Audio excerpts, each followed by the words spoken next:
дизајнери, архитекти, урбанисти, проектанти и граѓани дискутираа за новиот генерален урбанистички план на Скопје. Откако по 3 години од истекот на постоечкиот ГУП, градот отвори процес за носење на нов. Од градската администрација посочија дека преку овој процес ќе овозможат директно учество на граѓаните при поставување на параметрите на идниот план за што похуман простор за живење.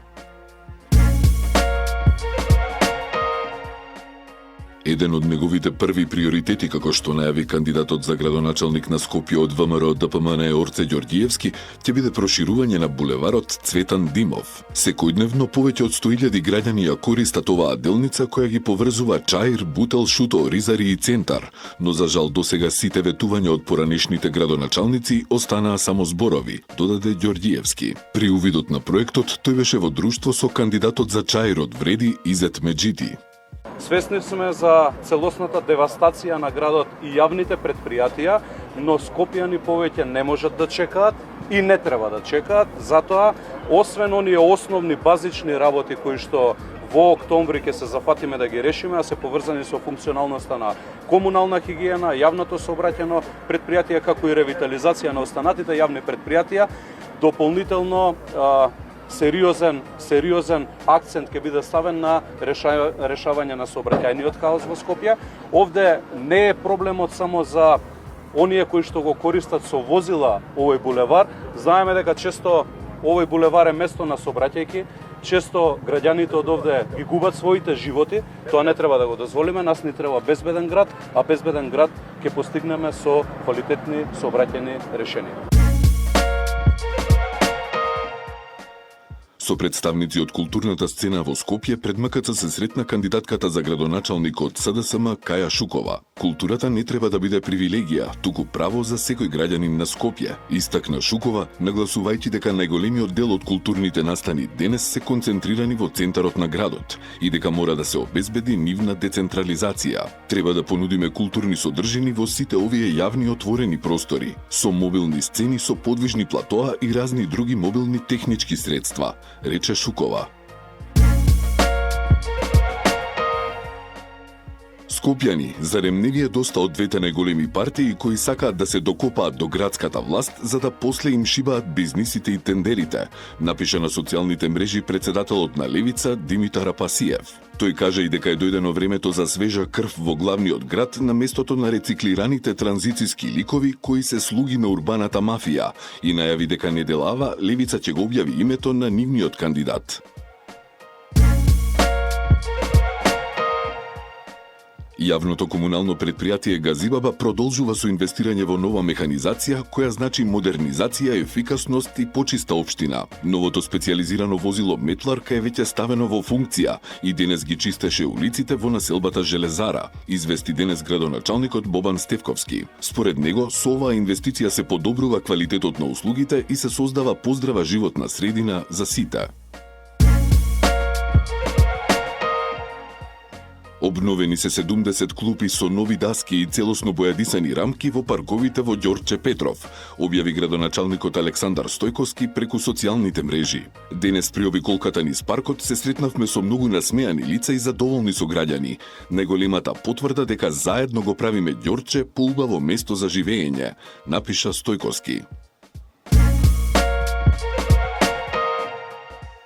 Се асфалтираат улиците Димитар Македонски и Лавчанска корија во Лисиче. Според објавата на градоначалникот на аеродром Дејан Митески, со новите улици и тротоари ќе се подобри инфраструктурата и безбедноста за жителите. Во следниот период, најави Митески, продолжуваме со уште улици Ернест Телман и архитект Сотир Томовски.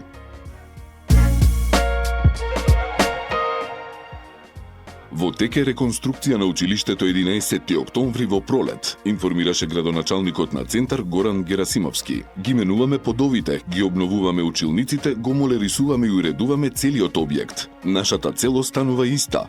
Секое дете во Центар да учи во безбедна, модерна и чиста средина, истакна Герасимовски.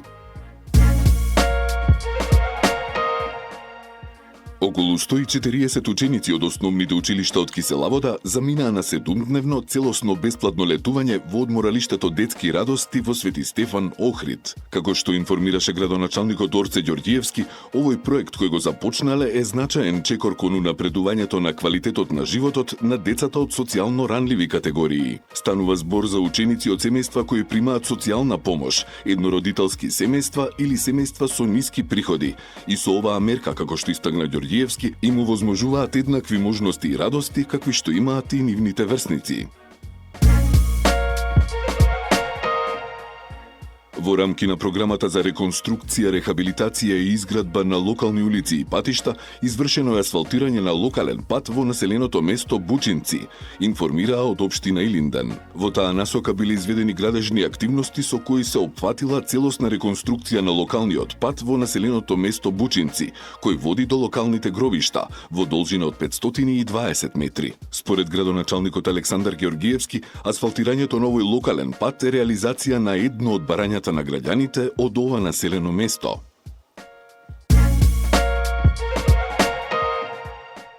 На социјалните мрежи Изет Меджити, кандидат за градоначалник на Чаир, го објави името на познатиот урбанист од Турција Байрам Вардар, кој ќе биде дел од тесниот круг на соработници. Во видеото објавено на Facebook, Байрам Вардар меѓу другото вели: "Слично на Истанбул или Бурса, предизвиците и тука во Чаир се слични. Ќе изработиме мастер план за Чаир заедно со граѓаните." Байрам Вардар бил дел од тимот на Реджеп Тајип Ердоган во периодот кога бил градоначалник на Истанбул, како и бил главен урбанист на градот Бурса.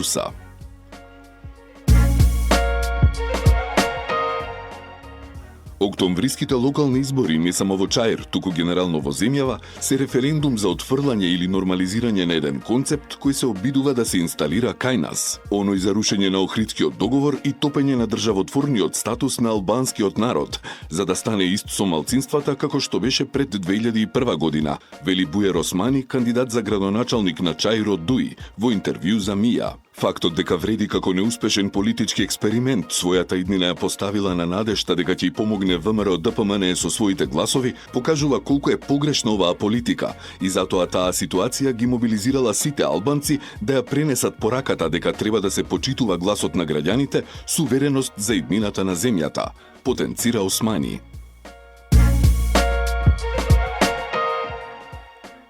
Европскиот фронт на Дуи за локалните избори ќе се ребрендира и ќе настапи под името Национална алијанса за интеграција. Оваа вест ја сподели лидерот на партијата Али Ахмети. Живееме во тешки времиња и ние албанците се помалку сме почитувани од актуелната власт, која нема албански етнички легитимитет. Но иако времињата се тешки, ние во Дуи никогаш не ја забораваме европската дестинација до која сакаме да стигнеме, напиша Ахмети. Од Лајка информираа дека кучето од Крива Паланка кое беше злоставувано од страна на собственикот е донесено кај нив. Ќе му биде обезбедена целосна нега и се што е потребно за неговото опоравување. Благодарение на брзата реакција на граѓаните кои веднаш го пријавија случајот, како и интервенцијата на пожарникарите кои го извлекоа од провалијата, инспекторите и ветеринарните служби обезбедија итна грижа и стабилизација, напишаа од Лајка. Вечерва ќе се почне со терестричната дезинсекција на територијата на Скопје против возрастни форми и против ларви од комарци, соопштија од градот. Терестричната дезинсекција ќе се врши од денес до петок, во вечерните и раните утрински часови од 22 до 3 часот наредниот ден. Во случај на неповолни временски услови, соопштија оттаму, дезинсекцијата ќе се одложи и ќе се реализира во првиот нареден ден со соодветни временски услови. Малопродажните цени на бензините Euro Super 95 и Euro Super 98 од денес се намалени за 0,50 денари по литар, а на Euro Дизел за 1 денар. Новата цена на Euro Super 95 изнесува 74 денари за литар, на Euro Super 98 е 76, а Euro Дизел се продава за 67,50.